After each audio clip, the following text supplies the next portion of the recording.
ఒకప్పుడు స్వర్గసీమగా చెప్పుకునే దేశం, ఎంతో మేధావి వర్గం ఉన్న దేశం మనది.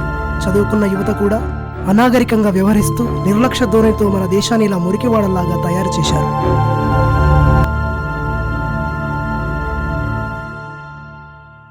వీళ్ళు బాధ్యత గల మన భారతీయ పౌరులు.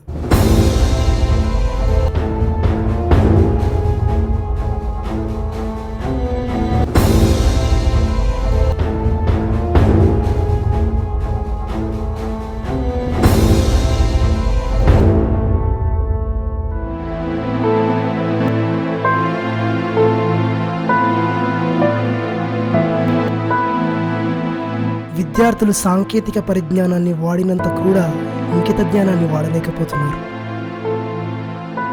అరే, అందరూ స్వచ్ఛ భారత్ అని అంటున్నారు, కానీ ఎక్కడుందిరా స్వచ్ఛ భారత్? అరే, రోజు రోడ్లూడ్చే పనివారికి లేని గుర్తింపు సెలబ్రిటీల ఫోటోలకే పరిమితం అయిపోయిందిరా. ఇదిరా మన Swachh Bharat. But for a change,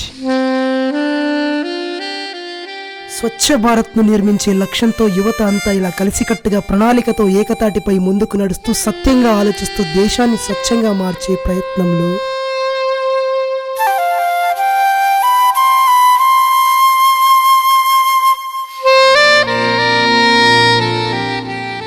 ఎక్కడైతే పరిశుభ్రత ఉంటుందో ఆ దేశం సుఖశాంతులతో వర్ధిల్లుతుంది. ప్రకృతి మనకిచ్చిన అందమైన సంపదను మనం ఎలా ఆస్వాదిస్తున్నామో మన తర్వాతి తరం కూడా ఆస్వాదించేలా చేయడం మన బాధ్యత. స్వచ్ఛ భారత్ కోసం కోట్ల రూపాయలు వెచ్చించి ప్రచారం చేయడం కాదు, దేశంలో ఉన్న ప్రతి పౌరుడు కూడా వారు నిర్వర్తించాల్సిన విధులను సక్రమంగా నిర్వర్తిస్తే చాలు. ఇదే స్వచ్ఛ భారత్కు అసలైన మార్గం.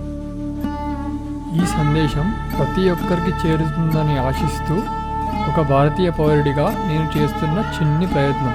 జై హింద్.